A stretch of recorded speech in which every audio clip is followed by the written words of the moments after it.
السلام عليكم ورحمة الله. الحمد لله نحمده ونستعينه ونؤمن به ونتوكل عليه ونعوذ بالله من شرور أنفسنا ومن سيئات أعمالنا. من يهده الله فلا مضل له ومن يضلل فلا هادي له. وأشهد أن لا إله إلا الله وأشهد أن محمدا عبده ورسوله أرسله بالهدى ودين الحق ليظهره على الدين كله ولو كره المشركون. اللهم صل على محمد وعلى آل محمد كما صليت على إبراهيم وعلى آل إبراهيم إنك حميد مجيد. اللهم بارك على محمد وعلى آل محمد كما باركت على إبراهيم وعلى آل إبراهيم إنك حميد مجيد. أما بعد فإن خير الحديث كتاب الله وخير الهدي هدي محمد صلى الله عليه وسلم وشر الأمور محدثاتها وكل محدثة بدعة كل بدعة ضلالة وكل ضلالة في النار. أعوذ بالله من الشيطان الرجيم. بسم الله الرحمن الرحيم. وتوكل على الحي الذي لا يموت وسبح بحمده وكفى به بذنوب عباده خبيرا. أيها الناس أوصيكم وإياي أولا بتقوى الله. സ്നേഹമുള്ള സഹോദരങ്ങളെ സഹോദരികളെ, സർവശക്തനും സർവ്വലോക രക്ഷിതാവും സർവപരിപാലകനുമായ അല്ലാഹുവിന്റെ വിധിവിലക്കുകൾ ജീവിതത്തിന്റെ എല്ലാ മേഖലകളിലും കഴിവിന്റെ പരമാവധി പാലിച്ച് യഥാർത്ഥ മുഅ്മിനീങ്ങളും മുത്തഖീങ്ങളുമായ ജീവിതം ചിട്ടപ്പെടുത്തണമെന്ന് എന്നോടൊന്ന് പോലെ നിങ്ങളെ ഉണർത്തുകയാണ്. പരിശുദ്ധ ഖുർആനിലെ ഫുർഖാൻ സൂറയിലെ വളരെ ശ്രദ്ധാർഹമായ ഒരായത്താണ് ഒതുക്കുന്നത്. വിശ്വാസികളായ നമ്മുടെ ജീവിതത്തിന് പ്രതീക്ഷയും നമ്മുടെ ജീവിതത്തിന് സ്വസ്ഥതയും സമാധാനവും മരണം വരും വരേക്കും ലഭിക്കാൻ ശ്രദ്ധിക്കേണ്ട ഖുർആനിലെ വചനമാണ്. ഈ ആയത്തുമായി ബന്ധപ്പെട്ട അല്പം ചില കാര്യങ്ങൾ എത്രയും പെട്ടെന്നും ആലോചിക്കുവാനാണ് ഉദ്ദേശിക്കുന്നത്. നല്ല മനസ്സോടെ, നല്ല പ്രാർത്ഥനയോടെ, ഇഖ്ലാസോടുകൂടി ദീനിയായ നസീഹത്തുകൾ കേൾക്കാൻ, മനസ്സിലാക്കാൻ റഹ്മാനായ നമുക്ക് എല്ലാവർക്കും തൗഫീഖ് പ്രദാനം ചെയ്യുമാറാകട്ടെ. സഹോദരങ്ങളെ, മനുഷ്യരായ നമ്മൾ മരണം വരേക്കും ഇങ്ങനെ ജീവിച്ച് മുന്നോട്ട് പോകേണ്ടവരാണ്. പക്ഷേ പലപ്പോഴും സ്വസ്ഥതയും സമാധാനം ജീവിതത്തിൽ ഉണ്ടാകണം നമ്മൾ ആഗ്രഹിക്കുന്നു. ആഗ്രഹിക്കാത്തവരാരുമില്ല. ഒരു ദിവസമെങ്കിലും സ്വസ്ഥത കിട്ടൂലേ എന്നൊക്കെ ചില ആളുകൾ ചോദിക്കാറുണ്ട്. എന്നും നീറ്റലുകൾ, വിഷമങ്ങൾ, പ്രയാസങ്ങൾ, കണ്ണീര്, ഒരു സമാധാനം മരിക്കുന്നവരെ കിട്ടൂലേ എന്ന് ചോദിക്കുന്നവരുണ്ട്. പ്രിയപ്പെട്ടവരെ, ദുനിയാവിൽ അങ്ങനെയാണ്. നിസ്കരിക്കാൻ നിൽക്കുമ്പോഴായിരിക്കും ഓരോരോ പ്രശ്നങ്ങൾ, ജുമഅക്ക് വരുമ്പോഴായിരിക്കും ഓരോരോ പ്രശ്നങ്ങൾ. വ്യക്തി ജീവിതവുമായി ബന്ധപ്പെട്ടാവാം, അസുഖമാവാം, മക്കളുടെ കാര്യമാവാം. ഇപ്പൊ ഞാൻ മാത്രം എന്റെ കുടുംബത്തെ നോക്കാൻ വേണ്ടി എന്താ ചെയ്യുക, ഒക്കെപ്പാട് എങ്ങനെ മുന്നോട്ട് കൊണ്ടുപോകും. 4-5 മക്കൾ പഠിക്കാനുണ്ട്, കെട്ടിച്ചയക്കാൻ മക്കളായിട്ടുണ്ട്. അങ്ങനെയുള്ള ഓരോരോ പ്രശ്നങ്ങൾ നമ്മുടെ ജീവിതത്തെ എപ്പോഴും ഇങ്ങനെ അലട്ടിക്കൊണ്ടിരിക്കും. ഈ ദുനിയാവ് അങ്ങനെ തന്നെയാണ്. എന്നാൽ വിശ്വാസികളിൽ മുഅ്മിനായ ഒരു മനുഷ്യൻ വല്ലാതെ ടെൻഷൻ അടിക്കാൻ പാടില്ല. ഒരു വിശ്വാസി ടെൻഷൻ അടിക്കാൻ പാടില്ല. അസുഖങ്ങൾ പലതും വരുന്ന ടെൻഷൻ കൊണ്ടാണ്. ഡോക്ടർമാരോട് കൂടി ചോദിച്ചാൽ പറയും, 100,000 ടെൻഷനുകളാണ് പലപ്പോഴും രോഗങ്ങൾ വരാൻ കാരണം. വ്യത്യസ്ത എതിർ അവസ്ഥയിൽ ഹോർമോണുകളൊക്കെ വർക്കുമ്പോൾ വലിയ വിഷമങ്ങളും പ്രയാസങ്ങളും വരും. ഈമാനിന്റെ കഠിന മനസ്സിലുള്ള വിശ്വാസത്തിന്റെ കൃത്യതയിലേക്ക് എത്തിയൊരു വിശ്വാസി ഒന്നും തലയിൽ കയറ്റേണ്ട ആവശ്യമൊക്കെ അള്ളാനെ ഏൽപ്പിച്ചത്. ഞാൻ ഓതി കേൾപ്പിച്ചായതാണ്. ഇതിലുപരി പ്രതിസന്ധിയിൽ കടന്നുപോയ പ്രവാചകനാണ് മുഹമ്മദ് മുസ്തഫ സല്ലല്ലാഹു അലൈഹി വസല്ലം. 40-ാം വയസ്സ് വരേക്കും റസൂലുള്ളാഹിക്ക് എല്ലാം പ്രിയങ്കരനാണ്. ഒരു പ്രശ്നം ഉണ്ടായാൽ ആരാണ് പരിഹാരത്തിന് എന്ന് ചോദിച്ചാൽ മുഹമ്മദ് ബിൻ അബ്ദില്ല എന്ന് പേര് മാത്രമായിരുന്നു എന്ന് കിട്ടുന്നത്. നബിയാണ് അവർക്കും എല്ലാം. വഹയി കിട്ടി പ്രവാചകൻ തിരുമേനി പ്രബോധന വഴിയിലേക്ക് ഇറങ്ങിയതോടുകൂടി പ്രതിസന്ധികളുടെ വല്ലാത്തൊരവസ്ഥയിലേക്ക് റസൂലുള്ളാഹി വഴി മാറുകയാണ്. എവിടുന്നൊക്കെ പ്രതിസന്ധി? സ്വന്തത്തിൽ നിന്ന്, വീട്ടിൽ നിന്ന്, അയൽപ്പക്കക്കാർ, നാട്ടുകാർ, കുടുംബങ്ങൾ മുഴുവനും ആ മനുഷ്യന് ചുറ്റും നിന്ന് പ്രിയപ്പെട്ടവരെ പ്രയാസപ്പെടുത്തുകയുടെ വല്ലാത്തൊരവസ്ഥയിലൂടെ മുന്നോട്ട് പോയിരുന്നു. ആ ചരിത്രം ഇങ്ങനെ നമ്മൾ കേൾക്കുമ്പോഴാണ് അള്ളാഹുവിന്റെ റസൂൽ അനുഭവിച്ച വല്ലാത്ത പ്രതിസന്ധി. 40 വയസ്സ് വരേക്കും ജീവിതത്തിൽ ഭയങ്കര ആനന്ദത്തിൽ കഴിഞ്ഞു പോയ പ്രവാചകൻ, എല്ലാവർക്കും പ്രിയങ്കരനായ പ്രവാചകൻ, അള്ളാഹുവിന്റെ റസൂൽ അവർക്ക് എല്ലാവർക്കും സുസംബന്ധനാണ്. ഒരു സദസ്സ് തന്ന എല്ലാവരും നബിയോട് ബഹുമാനാണ്, സ്നേഹമാണ്, ബഹുമാനാണ്, അത്രയും സത്യസന്ധനാണ്. പക്ഷേ പ്രവാചകന് പ്രതിസന്ധികളുടെ വല്ലാത്തൊരവസ്ഥയിലേക്ക് പ്രവാചകൻ വഹയോടുകൂടി മുന്നോട്ട് പോവുകയാണ്. ഈ സമയത്ത് പ്രവാചകൻ സല്ലല്ലാഹു അലൈഹി വസല്ലമക്ക് അല്ലാഹു ധൈര്യം നൽകിയ, മുത്തറസൂലിന് സമാധാനം നൽകിയ ഖുർആനിലെ വചനമാണ് പ്രിയപ്പെട്ടവരെ ഇത്. ഈ ആയത്ത് റസൂലുള്ളാഹിക്ക് മാത്രമല്ല ബാധകം. ജീവിതത്തിൽ ഏതേത് പ്രതിസന്ധികളിലൂടെ മുന്നോട്ട് പോകുമ്പോഴും ആ വിശ്വാസിക്ക് മനസ്സിന് കരുത്തും ധൈര്യവും ആത്മവിശ്വാസം നൽകുന്ന ഖുർആനിലെ വചനമാണ്. നബിയോട് പറയുന്ന നബിയെ, അയൽപ്പക്കക്കാർ നിന്നെ വിഷമിപ്പിക്കും, സ്വന്തങ്ങളിൽ നിന്നും ബന്ധങ്ങളിൽ നിന്നും പ്രയാസങ്ങളും ബുദ്ധിമുട്ടുകളും അങ്ങ് അനുഭവിക്കേണ്ടി വരും. വിഷമിക്കേണ്ട നബിയെ, പതറണ്ട നബിയെ, വിഷമിക്കേണ്ട പ്രവാചകരെ, വതവക്കൽ അലൽ ഹയ്യിൽ ലദീ ലാ യമൂത്ത്. ഈ ആയത്ത് നിങ്ങളുടെ മനസ്സിൽ കുറിച്ചിട്ടോ. റസൂലുള്ളാഹി പറയാ, വതവക്കൽ അലൽ ഹയ്യിൽ ലദീ ലാ യമൂത്ത്. മരണം സംഭവിക്കാത്ത, എന്നെന്നും ജീവിച്ചിരിപ്പുള്ള റബ്ബിന്റെ മേൽ നബിയെ താങ്കൾ ഏൽപ്പിച്ചോ. ഏൽപ്പിക്കാൻ പറ്റുന്ന വലിയൊരു അത്താണിയാണത്. ഒന്നും വിഷമിക്കണ്ട, ഒക്കെ നിന്നെ കൊണ്ടാണ് നടക്കുന്നത് നബിയെ താങ്കൾ വിചാരിക്കണ്ട. ഞാൻ എന്തൊക്കെ കാണിക്കുമെന്ന ആലോചന താങ്കൾക്ക് വേണ്ട. വിശ്വാസികളെ, നമുക്കുമുള്ളതാണ്. ഞാനായിട്ട് ഇപ്പൊ എങ്ങനെ ഈ കുടുംബം മുന്നോട്ട് കൊണ്ടുപോകും? 4-5 മക്കളുണ്ടോ? റിസ്കിന്റെ കാര്യം പ്രശ്നമാണല്ലോ. വല്യമ്മയാ രോഗമായി കിടക്കുന്നു, ഉമ്മയതാ രോഗിയാണ്, വാപ്പാക്കാണെങ്കിൽ വലിയ ചികിത്സാ ചെലവ്. ഞാൻ എന്ത് ചെയ്യും? ആലോചിച്ചുകൊണ്ട് നീറിപ്പോകേണ്ട, വിഷമിക്കണ്ട, ദുഃഖിക്കണ്ട. റബ്ബിനെ ഏൽപ്പിക്കാൻ വേണ്ടി ഖുർആൻ ആവശ്യപ്പെടുകയാണ്. നമ്മളാണ് ഇതൊക്കെ കൊണ്ട് നടക്കുന്നു എന്ന ധാരണ വിശ്വാസികളെ നമുക്ക് വേണ്ട. റസൂലുള്ളാഹി പറയാ, തവക്കൽ അലൽ ഹയ്യിൽ ലദീ ലാ യമൂത്ത്. നബിയേ, അങ്ങ് ഭരമേൽപ്പിക്കണം, അങ്ങ് ഭരമേൽപ്പിക്കണം. ആരുടെ മേൽ? അൽ ഹയ്യിൽ ലദീ ലാ യമൂത്ത്. മരണം സംഭവിക്കാത്ത ഹയ്യായ ഖയ്യൂമായ ലാ തഖൂദു സിനത്തും വലാ നൗം. അല്ലാഹു എങ്ങനെയല്ലേ ഖുർആൻ പരിചയപ്പെടുത്തിയത്? അവൻ ഹയ്യാണ്. മരണം സംഭവിക്കുന്ന ആൾ ഒരിക്കലും അള്ളയാകാൻ പറ്റൂല, ആരാധനാകാൻ പറ്റൂല. ഹയ്യായ റബ്ബിനെ നീ ഭരമേൽപ്പിക്കണം. ഹയ്യിൽ ലദീ ലാ യമൂത്ത്. എന്നിട്ട് നബിയോട് പറയുന്ന നബിയേ, വസബ്ബിഹ് ബിഹംദിഹി. ആലോചിച്ചിങ്ങനെ താടിമക്കൈ കൊടുത്ത് വിഷമിച്ച് ഉറക്കം കിട്ടാതെ ഇങ്ങനെ വിഷമിച്ച് കഴിച്ചു കൂട്ടുകയല്ല. തസ്ബീഹ് ചൊല്ലിക്കോ, തഹ്മീദ് ചൊല്ലിക്കോ. ദിക്റുകളും ദുആകളും പ്രാർത്ഥനകളുമാകുന്ന അല്ലാഹ് കൽപ്പിച്ച കൽപ്പനകൾ അങ്ങ് ശിരസാവഹിച്ച് മുന്നോട്ട് പോയിക്കോ. ചില ആളുകൾ പറയും, നിസ്കരിച്ചിട്ടൊന്നും ഉഷാറ് കിട്ടുന്നില്ല, നിസ്കരിക്കാൻ നിൽക്കുമ്പോൾ 100,000 ചിന്തകളാണ്, ദീനിന്റെ മജ്‌ലിസിലേക്ക് വരാൻ പറ്റുന്നില്ല, ഖുർആൻ എടുത്തോകാൻ പറ്റുന്നില്ല. അല്ലാഹ് പറയണെന്താ? ഇതൊന്നും ആലോചിച്ച് നീ ഇബാദത്തുകളുടെ കാര്യത്തിൽ ശ്രദ്ധിക്കാതിരിക്കണ്ട. അല്ലാഹ് നിന്നെ ഏൽപ്പിച്ച ദൗത്യം ഇബാദത്ത് ചെയ്യുക, സൃഷ്ടിച്ച റബ്ബിന്റെ വിധിവിലക്കുകൾ മാനിച്ച് മുന്നോട്ട് പോവുക എന്ന ദൗത്യമാണ് റബ്ബ് നിന്നെ ഏൽപ്പിച്ചത്. അത് താങ്കൾ കൃത്യമായി നിർവഹിച്ചോ. അതൊക്കെ റഹ്മാനായ റബ്ബിന്റെ ഇടപെടലുകൾ നിന്റെ ജീവിതത്തിൽ അറിയാതെ വന്നുകൊണ്ടിരിക്കുമെന്ന് ഖുർആൻ സൂചിപ്പിക്കുകയാണ്. വസബ്ബിഹ് ബിഹംദിഹി. അല്ലാഹു തസ്ബീഹ് ചൊല്ലിക്കോ, അവന് തഹ്മീദ് ചൊല്ലിക്കോ. വകഫാ ബിഹി ബിദുനൂബി ഇബാദിഹി. ആരൊക്കെ നിന്നെ കല്ലെറിയുന്നു, ആരൊക്കെ നിന്നെ കൂക്കി വിളിക്കുന്നു, ആരൊക്കെ നിന്നെ കൊല്ലാൻ ശ്രമിക്കുന്നു, ആരൊക്കെ നിന്നിൽ വിശ്വസിച്ചവർക്കെതിരെ പല നില നീക്കങ്ങൾ നടത്തുന്നു, ഇതൊക്കെ റഹ്മാനായ റബ്ബ് കൃത്യമായി ഇടപെടും. വിശ്വാസികളെ, വല്ലാത്തൊരു ഹൃദയത്തിന് സമാധാനം നൽകുന്നൊരായത്താണ്. ഒരു വിശ്വാസിക്ക് ജീവിതത്തിന് കരുത്ത് നൽകുന്നൊരു വാക്കാണ് തവക്കുൽ എന്ന വാക്ക്. അള്ളാഹിനെ ഏൽപ്പിച്ച് അവൻ എന്താ പേടിക്കേണ്ടത്? പക്ഷെ നമ്മൾ ഏൽപ്പിക്കുന്നവർ പ്രിയപ്പെട്ടവരെ സൃഷ്ടാവ് ഇഷ്ടപ്പെടുന്നവരാകണം. നമ്മുടെ ഭാഗം ക്ലിയറാക്കിയതിനു ശേഷം റബ്ബിനെ ഏൽപ്പിക്കണം. വിവാദത്ത് ചെയ്യാൻ ഒരുക്കമല്ല, ഒരു ജോലി ചെയ്യാനും ഒരുക്കമല്ല, ഒക്കെ റബ്ബിനെ ഏൽപ്പിക്കുക എന്ന തവക്കുലല്ല ഇസ്ലാം പഠിപ്പിക്കുന്നത്. നമ്മുടെ ഭാഗം ക്ലിയറാക്കണം. നമ്മൾ ചെയ്യാവുന്നതിന്റെ പരമാവധി വിശ്വാസികളെ ചെയ്തുകൊണ്ട് റഹ്മാനായ റബ്ബിനെ ഏൽപ്പിച്ചാൽ, വിശ്വാസികളെ റഹ്മാനായ റബ്ബ് അത് പൂർണ്ണതയിലേക്ക് എത്തിക്കുമെന്ന് കൃത്യമായി ഖുർആൻ നമ്മെ പഠിപ്പിക്കുന്നു. ഈ ഒരു തിരിച്ചറിവിലേക്ക് വിശ്വാസികളെ നമ്മൾ എത്തണം. അമ്പിയാക്കൾ നമുക്ക് ഇതിന് മാതൃകയാണ്. എന്തിനും മുത്തറസൂൽ തന്നെ മാതൃകയല്ലേ? 23 വർഷം എന്തൊക്കെ പ്രതിസന്ധികളുടെ മുന്നോട്ട് പോയി.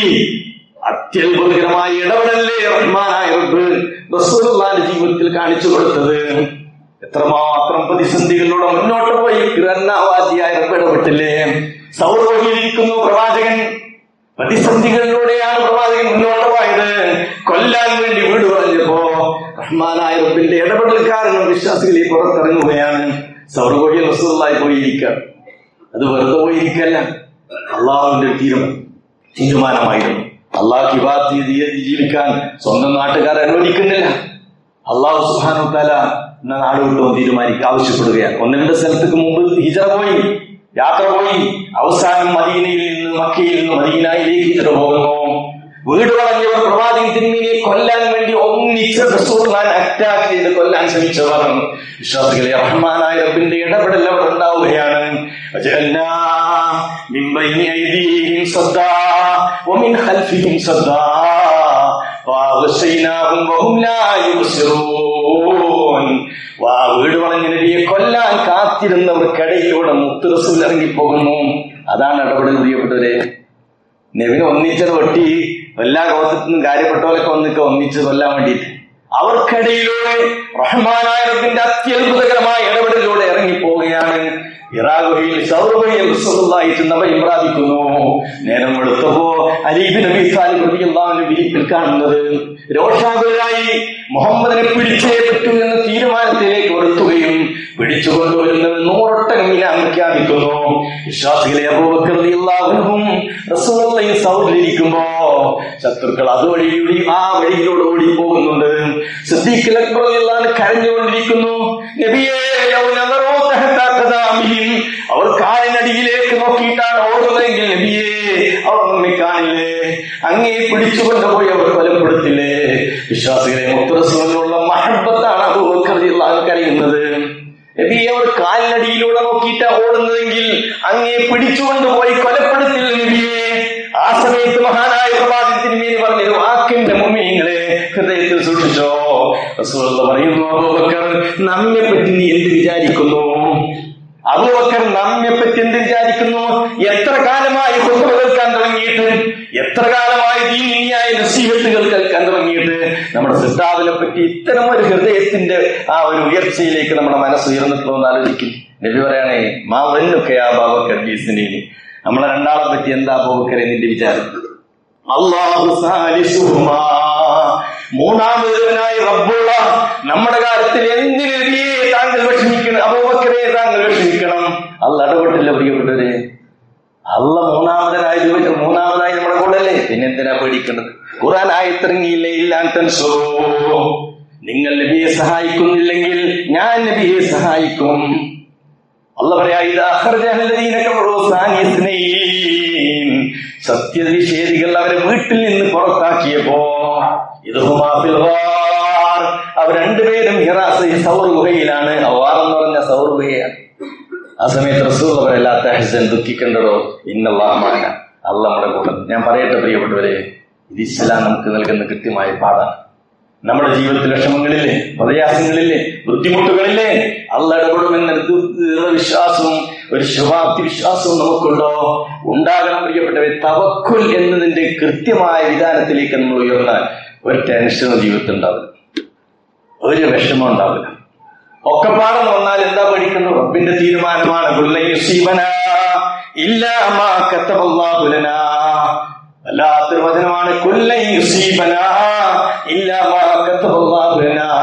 പറയൂ പ്രവാചകരെ, എന്ത് തന്നെ വരുന്നുവെങ്കിലും അള്ളാഹുവിന്റെ തീരുമാനപ്രകാരമാണ് നടക്കുക. അവനാണ് നമ്മുടെ രക്ഷകൻ. വല്ലാത്തൊരു വാക്കല്ലിന്റെ മുഅ്മിനീങ്ങളെ, ഹുവ മൗലാന, അവനാണ് നമ്മുടെ രക്ഷകൻ, അവനാണ് നമ്മുടെ കാര്യത്തിൽ ഇടപെടേണ്ടവൻ, അവനാണ് നമുക്ക് റിസ്ക് നൽകേണ്ടവൻ, അവനാണ് നമുക്ക് ആയുസ് നൽകുന്നവൻ, അവനാണ് നമ്മുടെ മക്കളുടെ കാര്യത്തിൽ ഇടപെടേണ്ടവൻ. ഓ മൗലാന ഓ അലല്ലാഹി ഫല്യതവക്കൽ മുഅ്മിനൂൻ. അടയേൽപ്പിച്ചോളി, അള്ളാഹു ഏറ്റെടുക്കും. ശരിയാവണ്ണം ഏൽപ്പിക്കുന്നവൻ റബ്ബ് ഏറ്റെടുക്കും. ശരിയാവണ്ണം ഏൽപ്പിക്കണം. ഇബ്രാഹിം നബിന്റെ തവക്കുൽ നിങ്ങൾ ആലോചിച്ച് നോക്കാനേ. പ്രതിസന്ധികളുടെ വല്ലാത്തൊരവസ്ഥയിലല്ലേ മഹാനായ ഖലീലുള്ളാഹി ഇബ്രാഹിം അലൈഹി സ്വലാത്തു വസ്സലാം ഹാജറാബിയെ കൊണ്ടുപോയിട്ടപ്പോ അള്ളാഹ് കൽപ്പിച്ച ഇറാഖിൽ നിന്ന് വരുന്ന ഇബ്രാഹിം അലൈഹി സ്വലാത്തു വസ്സലാം ഭാര്യയും കുട്ടിനെയും അവിടെ കൊണ്ടുപോയിടാൻ വേണ്ടി അള്ളാന്റെ കൽപ്പനയാണ്. മഹദിയായ ഹാജറ റളിയല്ലാഹു അൻഹ മഹാനായ ഇബ്രാഹിം നബിയോട് ചോദിക്കുന്നു, ഇബ്രാഹിം അയ്ന തദ്ഹബു വതത്റുകുനാ ബിഹാദിഹിൽ വാദി. ഭാര്യ ഭർത്താവിനോട് ചോദിക്കുകയാണ്, മനുഷ്യ നിങ്ങൾ എങ്ങോട്ടാ പോണത്? ഞങ്ങൾ ഈ താഴ്വരയിൽ ഇട്ടുകൊണ്ട്. ഇബ്രാഹിം അയ്ന തദ്ഹബു വതത്റുകുനാ ബിഹാദിൽ വാദി അല്ലദീ ലൈസ ഫീഹി ഇൻസുൻ വലാ ശൈഉൻ. ആരുമില്ലാത്ത വിജനമായ ഒരു ഭൂമി ഞങ്ങൾക്ക് നിങ്ങൾ എങ്ങോട്ടാ പോണത്? എന്നാലോ ധാരാളം തവണ ഇങ്ങനെ ആവർത്തിച്ചു പറയണ്ടേ, പെണ്ണുങ്ങളോട് ഇഷ്ടമില്ലായിട്ടല്ല, ഭയങ്കര ആഗ്രഹിച്ച് കിട്ടിയ കുട്ടിയോട് മഹബത്തില്ലാത്തതുകൊണ്ടാണ് മേലുള്ളവന്റെ കൽപ്പനയാണ്. ഭാര്യ ഇങ്ങനെ ചോദിച്ചു, എങ്ങിട്ടാണ് പോണത്? ആരുമില്ലാത്ത, വിളിച്ചാൽ കേൾക്കാത്ത, ആരുമില്ലാത്ത ഈ മരുഭൂമിയിൽ തേച്ച് നിങ്ങൾ എങ്ങോട്ടാ പോകുന്നതെന്ന് ചോദിച്ചപ്പോ ഇബ്രാഹിം അങ്ങനെ പോവുകയാണ്. തിരിഞ്ഞു നോക്കുന്നോടില്ല. മുപ്പത്തിയാടെ മനസ്സിൽ പടച്ചോനെ ഇതെന്താ എന്റെ പ്രിയപ്പെട്ടവൻ എങ്ങനെ ഇട്ടേച്ചു പോണത്. വിശ്വാസികളെ, തിരിഞ്ഞു നോക്കുന്നില്ലെന്ന് മാത്രമല്ല ഒരക്ഷരം മറുപടി പറയുന്നില്ലെന്ന് ഹാജറാബിക്ക് മനസ്സിലായപ്പോ മഹദി ചോദിക്കുന്നു, ഫഖാലത്ത് അല്ലാഹുല്ലദീ അമറക ബിഹാദാ, ഈ പണി ഞങ്ങൾ ഇട്ടേച്ചു പോകാൻ അള്ളയാണോ നമ്മളോട് കൽപ്പിച്ചത്? ഖാലനാണ്. ഒറ്റ വാക്കാണ് ഇബ്രാഹിം പറഞ്ഞത്. ഖാലത്ത്, ആ സമയത്ത് ആ മഹദി പറഞ്ഞു, ഇതെല്ലാം നിങ്ങൾ ധൈര്യമായിട്ട് പോയിക്കോളി, ഞങ്ങൾ അള്ള കൈവടിയില്ല. വിശ്വാസികളെ, മനസ്സിന്റെ വല്ലാത്തൊരു കരുത്താണ്. ഞാൻ പറയട്ടെ, ജീവിതത്തിൽ അള്ളാഹുവിന്റെ ഇടപെടൽ നമ്മുടെ ജീവിതത്തിലുണ്ടാകും. ഒരു പ്രതിസന്ധിയിൽ നമ്മൾ പതരേണ്ടി വരും. ഇബ്രാഹിം നബിയുടെ ചരിത്രം നമുക്ക് നൽകുന്ന പാഠം. എല്ലാവരും പറഞ്ഞു നിങ്ങളൊക്കെ പോയി പണി വെക്കുന്നതാണ്, ഞാൻ എന്റെ വിശ്വാസത്തിന്റെ കൃത്യതയിലൂടെ മുന്നോട്ട് പോകും, ഏകനായ റബ്ബിനെ മാത്രം ആരാധിക്കും. അവിടെ നിങ്ങൾ ആരാധിക്കുന്ന ആരാധന്മാർ അംഗീകരിക്കാൻ എനിക്കമല്ല, നിങ്ങളൊക്കെ എന്റെ ശത്രുക്കളാണ്. നിങ്ങളൊക്കെ എന്റെ ശത്രുക്കളാണ്. വാപ്പ ശത്രുവാണ്, നാട്ടുകാർ ശത്രുവാണ്, ഭരണകൂട ശത്രുവാണ്, ആദർശ ശത്രുക്കളാണത്. എനിക്ക് മിത്രമായി, എനിക്ക് തുണയായി, എനിക്ക് തനിയായി രക്ഷയായിട്ടുള്ളത് ആരായില്ല, റബ്ബുൽ ആലമീൻ, ലോകരക്ഷിതാവ് റബ്ബ് മാത്രമാണ്. ആ റബ്ബുൽ ആലമീൻ എന്ന് പറയുമ്പോൾ തന്നെ വിശ്വാസികളെ നമുക്ക് വല്ലാത്തൊരു കോഴിത്തിരിപ്പാണ്. ഇബ്രാഹിം പറയാണ്, നിങ്ങളൊക്കെ എന്റെ ശത്രുക്കൾ, എന്റെ റബ്ബൊഴികെ. എന്നിട്ട് അള്ളാഹ് പരിചയപ്പെടുത്തി നോക്ക്, അല്ലദീ ഖലഖനീ ഫഹുവ യഹ്ദീൻ, അവനാണല്ലോ എന്നെ സൃഷ്ടിച്ചവൻ. നിങ്ങളാരുമല്ലല്ലോ എന്നെ സൃഷ്ടിച്ചത്, നിങ്ങളാരുമല്ല എന്നെ സൃഷ്ടിപ്പ് നടത്തിയത്. അല്ലദീ ഖലഖനീ ഫഹുവ യഹ്ദീൻ, എന്നെ സൃഷ്ടിച്ചവൻ, എനിക്ക് ഭക്ഷണം തരുന്നവൻ. വല്ലദീ ഹുവ യുത്ഇമുനീ വയസ്കീൻ, എനിക്ക് ഫുഡ് നൽകുന്നവൻ എന്റെ റബ്ബാണ്. ലോകരൊക്കെ എന്റെ ഫുഡ് മുടക്കാൻ ശ്രമിച്ചാലും അവൻ നൽകാമെന്ന് വിചാരിച്ചാൽ നൽകാതിരിക്കില്ല. വിശ്വാസികളെ, ആയത്ത് എത്ര കാലമായി ഞാൻ നിങ്ങൾ മോദി കേൾക്കാൻ തുടങ്ങിയിട്ട് നമുക്ക് പല വിഷയങ്ങളും ആശങ്കയല്ലേ, നമുക്ക് പല വിഷയങ്ങളും ഭയപ്പാടല്ലേ. ഇബ്രാഹിം പറയുന്നു, അവനാണ് എന്നെ എനിക്ക് ഫുഡ് നൽകുന്നവൻ അവനാണ്, എനിക്ക് വെള്ളം നൽകുന്നവനാണ്. വെള്ളം പറഞ്ഞ് നിർത്തിയില്ല,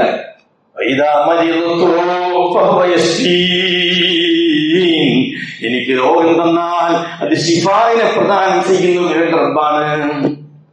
എത്ര രോഗികൾ നമ്മുടെ കൂട്ടത്തിലുണ്ട്, എത്ര ആളുകൾ ആശുപത്രിയിൽ കിടക്കുന്നുണ്ട്, രോഗകാരണത്താൽ പള്ളിയിൽ വരാത്ത എത്ര നമ്മുടെ വേണ്ടപ്പെട്ടവരുണ്ട്. വിശ്വാസികളെ, നമ്മുടെ അവയവങ്ങൾക്ക് ബുദ്ധിമുട്ടുകൾ വരാം, നമ്മുടെ ശരീരത്തിൽ പ്രയാസകരമായ രോഗങ്ങൾ വരാം. പക്ഷെ വിശ്വാസിയുടെ മനസ്സിന്റെ വല്ലാത്തൊരു ധൈര്യം എന്താണെന്നോ, അല്ലാഹ്, ഞാൻ രോഗിയായാൽ നീയാണല്ലോ എനിക്ക് ശിഫ നൽകുന്നവൻ. ഇനിയോ വല്ലതീ മനുഷ്യൻ എന്ന നിലക്ക് എന്റെ ജീവിതത്തിൽ തെറ്റുകൾ, കുറ്റങ്ങൾ, പാളിച്ചകൾ, പോരായ്മകൾ വരാം. പാപം പുറത്തു തരുന്ന റബ്ബേ നീയല്ലേ. ഇങ്ങനത്തെ റബ്ബിനെ മനസ്സിൽ കണ്ടോക്കാണ് എവിടെ പ്രയാസം ഉണ്ടാകും, എവിടെ വിഷമം ഉണ്ടാകും, ആ റബ്ബിനെ കാണാൻ നമുക്ക് സാധിക്കും. ഇബ്രാഹിം നബിയുടെ ജീവിതത്തിന്റെ ആരുമില്ല കൂട്ടിന്, ഒരാള് കൂട്ടിനില്ല. ഞാൻ ഒറ്റക്കുള്ളല്ലോ. വിശ്വാസികളെ, എല്ലാ റഹ്മാനായ റബ്ബിന്റെ കൂടെയുണ്ട്. എല്ലാത്തിനും തിരിച്ചറിവായി. അപ്പോ തവക്കുലിന്റെ ഉയർച്ചയിലേക്ക് നമുക്ക് ഉയരാൻ പറ്റിയാൽ ടെൻഷനേ ജീവിതത്തിൽ വേണ്ട.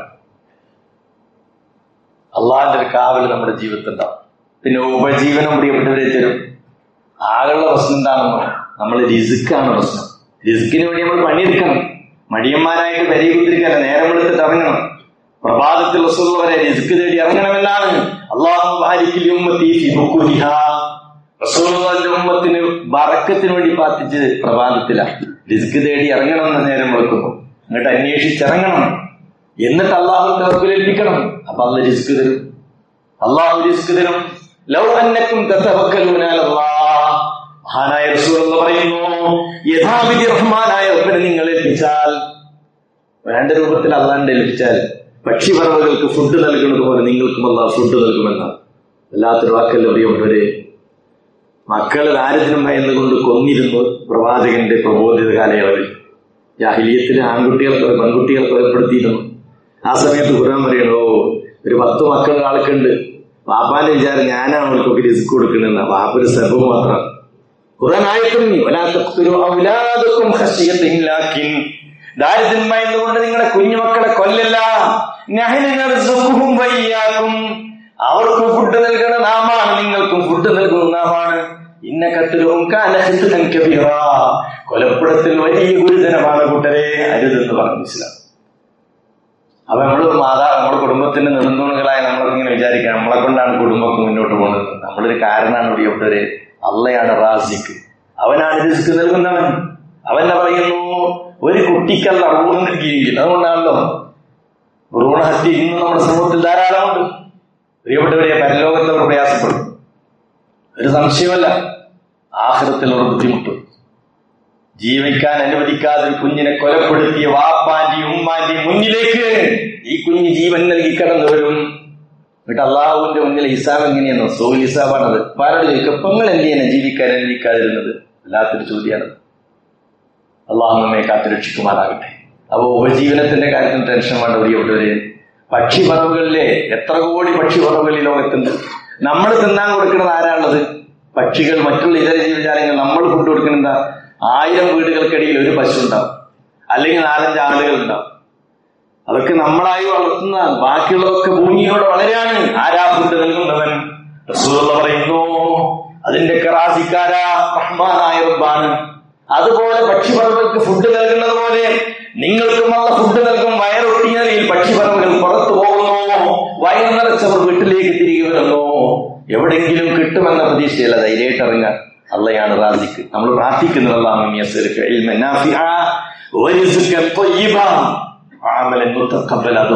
വിശ്വാസികളെ, വല്ലാത്തൊരായത്ത്, വിശദമാക്കേണ്ട ആയത്തുകളാണ്. ചുരുക്കം ചില കാര്യങ്ങൾ സൂചിപ്പിക്കുകയാണ്. തവക്കുലിന്റെ വല്ലാത്ത വിശാലത നമ്മൾ തിരിച്ചറിയണം. അള്ളാന്റെ ഖുർആൻ പറയാണ്, അവനെ ഏൽപ്പിച്ചു. മരണം സംഭവിക്കാത്ത ആളെ കാര്യം ഏൽപ്പിച്ചു. പിന്നെ എന്റെ കാര്യം ഇബാദത്ത് ചെയ്തതാണ്, അല്ലേ? അപാട് ഓടിച്ചാടി വിഷമിച്ച് പ്രയാസപ്പെട്ട് ദിക്റും തൊഴയും പ്രാർത്ഥനയില്ല, നിസ്കാരമില്ല, ജമാഅത്തില്ല, ജുമഴയില്ല, അങ്ങനെ അന്നം തേടി പോണ്ടാണ്. ശ്രദ്ധിച്ചോടി, ആയത്തതാണ്.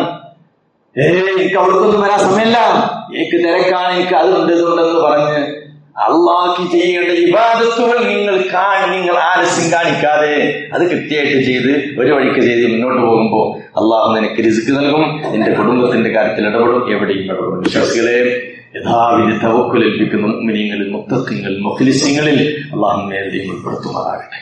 അൽഹംദുലില്ലാഹ്, വസ്സലാത്തു വസ്സലാമു അലാ റസൂലിൽ അമീൻ വഅലാ ആലിഹി വഅസ്ഹാബിഹി അജ്മഈൻ. അമ്മാ ബഅദ്. അയ്യുഹന്നാസു ഉസീകും വഇയ്യായ സാനിയം ബിത്തഖ്വല്ലാഹ്. അള്ളാഹുവിന്റെ വിധിവിലക്കുകൾ ജീവിതത്തിന്റെ എല്ലാ മേഖലകളിലും കഴിവിന്റെ പരമാവധി പാലിക്കണമെന്ന് എന്നോടെന്ന പോലെ നിങ്ങളിൽ മുത്തുകയാണ്. വിശ്വാസികളെ, വളരെ മനസ്സിരുത്തേണ്ട ഒരായത്താണ്. ചുരുങ്ങിയ സമയം കൊണ്ടൊന്നും വിശദീകരിച്ചെത്തൂല, എങ്കിലും അല്പം ചില കാര്യങ്ങൾ ആ വിഷയത്തിൽ സൂചിപ്പിച്ചു. തവക്കുലിന്റെ കുറവാണ് പലപ്പോഴും ശിർക്ക് വരാൻ കാരണം. ഏറ്റവും വലിയ തെറ്റ് മനുഷ്യരിൽ വരാൻ കാരണം തവക്കുൽ, അള്ളാഹുവിന് മതിയായവനല്ലേ എന്ന് തോന്നാൻ. അപ്പോഴാണ് ജ്യോത്സ്യന്മാരത്തേക്ക് പോണത്, അപ്പോഴാണ് മറ്റു ദൈവങ്ങളുടെ അരികിലൂടെ ഒക്കെ മനുഷ്യൻ പോണത്. ഇതിനൊന്നും അള്ള പോരല്ലോ. വീട് കുറ്റിയടിക്കാൻ എവിടുന്നെങ്കിലും കൊണ്ടുവരാൻ പൈസക്ക് കൊടുത്ത് വലിയ സംഖ്യ കൊടുത്തിട്ട്, അല്ലേ? പലരെയും പേര് ഞാൻ പറഞ്ഞില്ല, പലരെയും കൊണ്ടുവരാൻ. എന്താ? ബിസ്മില്ലാഹി തവക്കൽതു അലല്ലാഹ് എന്ന് പറഞ്ഞിട്ട് നമ്മളാണ് കുറ്റിയടിക്കാൻ. കിണർ, എല്ലാതും ഓരോരോ കാര്യങ്ങളും ഒക്കെ എന്താ, നമ്മുടെ കാര്യങ്ങളുമായി മുന്നോട്ട് പോണ സമയത്ത് അദൃശ്യം അറിയുന്ന ആരെങ്കിലും അരികിൽ പോയിട്ടൊന്ന് തീരുമാനിച്ചാൽ അതവിടെ ഇടപെടൽ മേലുള്ള മറ്റു പലവഴിക്കുണ്ടാകുമെന്നൊരു അവസ്ഥ വരും. റബ്ബിൽ തവക്കുലിന്റെ കുറവാണ് ഇങ്ങനെയൊക്കെ വരാൻ കാരണം. ശ്രദ്ധിച്ചു, അള്ളാനെ ഏൽപ്പിക്കണം. റസൂലുള്ളാഹി പറഞ്ഞില്ലേ, ഒരു ജ്യോത്സ്യന്റെ അരികിലേക്ക് ഒരാൾ പോകാൻ. കണക്ക് നോട്ടക്കാരൻ, ഭാവി പ്രവചിക്കുന്ന മനുഷ്യൻ. ഈ ഭാവി പ്രവചിക്കുന്ന മനുഷ്യൻ അയാളുടെ ഭാവി പോലും സുരക്ഷിതാക്കാൻ മൂപ്പർക്ക് സാധിച്ചിട്ടില്ല. മൂപ്പര് കൊടന്റെ പുറകിൽ ഇരുന്ന് അവിടെ ഇവിടെ ഇരുന്നിട്ട് ഈ ഭാവി പ്രവചിക്കാൻ വരുന്ന ആളുകളെ കയ്യിൽ നിന്ന് കിട്ടുന്ന മഹീഷത്ത് കൊണ്ട് ആ പാവം ജീവിച്ചു പോണത്. അതുപോലെ അങ്ങനെ പോട്ടെ. പക്ഷെ ഇതിന്റെ മുന്നിലേക്ക് പോകുന്ന നമ്മളെ ബുദ്ധിശൂന്യതയാണ് നമ്മൾ മനസ്സിലാക്കുന്നത്. റഹ്മാനായ റബ്ബ് ആണ് റാസിക്ക്. അവനാണ് ഉപജീവനം നൽകുന്നവൻ. റസൂലുള്ളാഹി പറഞ്ഞു, ഒരു ജ്യോത്സ്യന്റെ അരികിൽ നിങ്ങൾ പോകുന്നു, നമ്മളൊരാളെ മുന്നിൽ പോയി വിഷയം പറഞ്ഞു, മൊബൈൽ പറഞ്ഞു, ആ ഡോർ അവിടുന്ന് മാറ്റണം, അല്ലെങ്കിൽ അവിടെ എന്തോ പ്രശ്നമുണ്ട്. വിശ്വാസികളെ നമ്മളത് വിശ്വസിക്കുന്നു.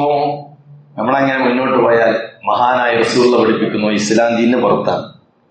ഓന് ദീനുൽ ഇസ്ലാമെന്ന് പുറത്തുപോയി. പിന്നെ ഓന് മുസ്ലിം ആകണമെങ്കിൽ കെലിമ ഷഹാദ ചൊല്ലിയിട്ട് വീണ്ടും ഇസ്ലാമിലേക്ക് വരണം. എത്രമാത്രം ഗൗരവമാണത്! എത്ര ഗൗരവം! തവക്കുലില്ലാത്തതുകൊണ്ടാണ്. അള്ളാഹുവാണ് എല്ലാ കാര്യങ്ങളും കൈകാര്യം ചെയ്യുന്നവൻ എന്ന നിലക്ക് അവന്റെ മേലെ ഏൽപ്പിച്ചാൽ വിശ്വാസികളെ അവനെ ഏൽപ്പിച്ചാൽ അവൻ തന്നെ മതി.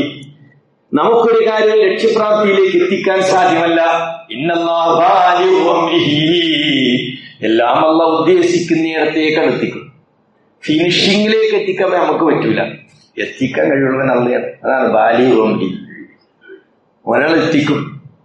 കദിജാലുള്ളാഹുലിക്കുല്ലി ശൈഇൻ ഖദർ. അതുകൊണ്ട് പ്രിയപ്പെട്ടവരെ, ശിർക്കൊക്കെ നമ്മുടെ സമൂഹത്തിൽ വരാൻ, ഇത്തരം കേന്ദ്രങ്ങൾക്ക് ഉഷാറാകാൻ, ഇത്തരം ജാറങ്ങളും ദർഗകളൊക്കെ മനുഷ്യർ തങ്ങളുടെ വിശ്വാസം നശിപ്പിക്കുന്നു, ഉള്ള പൈസയും നശിപ്പിച്ച് ആഖിറത്ത് നഷ്ടപ്പെടുന്ന അവസ്ഥയിലേക്ക് എത്താൻ കാരണം അള്ളാഹിനെ മനസ്സിലാക്കേണ്ട വിധത്തിൽ മനസ്സിലാക്കാത്തതാണ്. ഈ സംസാരം കേൾക്കുന്നവരൊക്കെ അൽഹംദുലില്ലാഹ് കാര്യങ്ങളുടെ കൃത്യത മനസ്സിലാക്കിയവരും തൗഹീദിന്റെ വെള്ളി വെളിച്ചം അള്ളാഹുവിന്റെ അനുഗ്രഹത്താൽ ലഭിച്ച വലിയ അവസ്ഥയിലുള്ള ആളുകൾ. അതുകൊണ്ട് ശ്രദ്ധിക്കുക, റബ്ബിനെ ഏൽപ്പിക്കുകയല്ല. പെരീന്നിറങ്ങില്ല. ബിസ്മില്ലാഹി തവക്കൽതു അലല്ലാഹി ലാ ഹൗല വലാ ഖുവത ഇല്ലാ ബില്ലാഹ്. അള്ളാഹിന്റെ തൗഫീഖ് ഉണ്ടാകും. നമ്മുടെ ഭാഗം ക്ലിയറാക്കി ഏൽപ്പിച്ചു കഴിഞ്ഞാൽ പടച്ചവനെ ഏറ്റെടുക്കും. യാ ഹയ്യു യാ ഖയ്യൂം ബിറഹ്മതിക അസ്തഗീസ് ഫസ്ലിഹ് ലീ ശൈഇ കുല്ലഹ്. ഈ ദിക്ർ ചൊല്ലാത്തൊരു വിശ്വാസിയും ഈ പള്ളിയിൽ വരുന്നവരുണ്ടാകും. യാ ഹയ്യു യാ ഖയ്യൂം ബിറഹ്മതിക അസ്തഗീസ് ഫസ്ലിഹ് ലീ ശൈഇ കുല്ലഹ്. ജീവിതത്തിന്റെ കരുത്താണ് പ്രിയപ്പെട്ടവരെ അത്. എന്റെ എല്ലാ കാര്യവും നീ ശരിയാക്കിക്കൊണ്ടേ. അല്ലാത്തൊരു വാക്കല്ലേ അത്. എന്റെ എല്ലാ കാര്യവും നീ ശരിയാക്കിക്കൊണ്ട. കണ്ണിമോട്ടുന്ന സമയം പോലും എന്റെ കാര്യം എന്നെ നീ ഏൽപ്പിക്കല്ലേ എന്ന് പറഞ്ഞു നോക്കാണി, നിങ്ങളെ സകലതും സുന്ദരമായി മുന്നോട്ട് പോകും. അള്ളാഹു ഏറ്റെടുക്കും. അസ്ലിഹി ലീ ശൈഇ. പരീക്ഷയ്ക്ക് എഴുതാൻ പോകുന്ന വിദ്യാർത്ഥികൾ, നിങ്ങൾ പഠിച്ചോളുന്നല്ലോ. പിന്നെ ഈ പ്രാർത്ഥനയോടെ നിങ്ങൾ മുന്നോട്ട് പോയി പരീക്ഷ അള്ളാഹു ഉത്തരം തരും, ഓർമ്മ തരും, മറവി ഉണ്ടാവില്ല. വിശ്വാസികളെ എല്ലാം അങ്ങനെ തന്നെയാണ്. എല്ലാ കാര്യവും നമ്മുടെ ഭാഗം നോർക്കുന്നു ക്ലിയറാക്കി റബ്ബിനെ ഏൽപ്പിച്ചാൽ അവൻ ഏറ്റെടുക്കും. അള്ളാഹു നമ്മെ യഥാർത്ഥ മുഅ്മിനീങ്ങളിൽ, മുത്തഖീങ്ങളിൽ, മുഖ്ലിസീങ്ങളിൽ അവന്റെ മേൽ കാര്യങ്ങൾ ഏൽപ്പിക്കുന്നവരിൽ ഉൾപ്പെടുത്തുമാറാകട്ടെ. എല്ലാവരുടെ വിഷമങ്ങളിൽ നിന്നും പ്രയാസം നിന്നും അള്ളാഹു നമ്മെ കാത്തുരക്ഷിക്കുമാറാകട്ടെ. രോഗത്താൽ പ്രയാസപ്പെടുന്നവർ ധാരാളമുണ്ട്. വെള്ളിയാഴ്ചയാണ് പ്രത്യേകം പ്രാർത്ഥിക്കണം എന്ന് പറഞ്ഞിട്ടുണ്ട്. കിഡ്നിയുടെ ബുദ്ധിമുട്ടുള്ളവരുണ്ട്, ഹൃദയ സംബന്ധമായ ബുദ്ധിമുട്ടുള്ളവരുണ്ട്, സ്ട്രോക്കിന്റെ പ്രയാസങ്ങളുള്ളവരുണ്ട്. ആരൊക്കെ നമ്മോട് ദുആ ചെയ്യാൻ ആവശ്യപ്പെട്ടവരുണ്ടോ എല്ലാവരുടെയും എല്ലാ പ്രയാസവും അല്ലാഹു തീർത്തു കൊടുക്കുമാറാകട്ടെ. ക്യാൻസർ രോഗത്തിന്റെ വിഷമങ്ങളിൽ പ്രയാസപ്പെടുന്നവരുണ്ട്. നമ്മൾ പ്രിയപ്പെട്ടവർ പലരും അല്ലാഹു ശിഫായ പ്രദാനം ചെയ്യുമാറാകട്ടെ.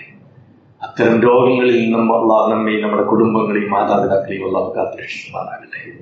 മരണപ്പെട്ടവർക്ക് അല്ലാഹു മഗ്ഫിറത്ത് നൽകുമാറാകട്ടെ. അല്ലാഹു നമ്മുടെ മക്കൾക്ക് ദീനിയായ ഇസ്ലാമികമായ ഒരു തൗഹീദുള്ള മനസ്സ് നൽകുമാറാകട്ടെ. കാര്യങ്ങൾ കേട്ട് മനസ്സിലാക്കിയത് ഉൾക്കൊണ്ടുകൊണ്ട് ജീവിക്കുന്ന വിനീതരിൽ അന്യതിൽ അല്ലാഹു നമ്മെ ഉൾപ്പെടുത്തുമാറാകട്ടെ. اللهم اغفر للمؤمنين والمؤمنات والمسلمين والمسلمات الأحياء منهم والأموات إنك مجيب الدعوات يا قاضي الحاجات.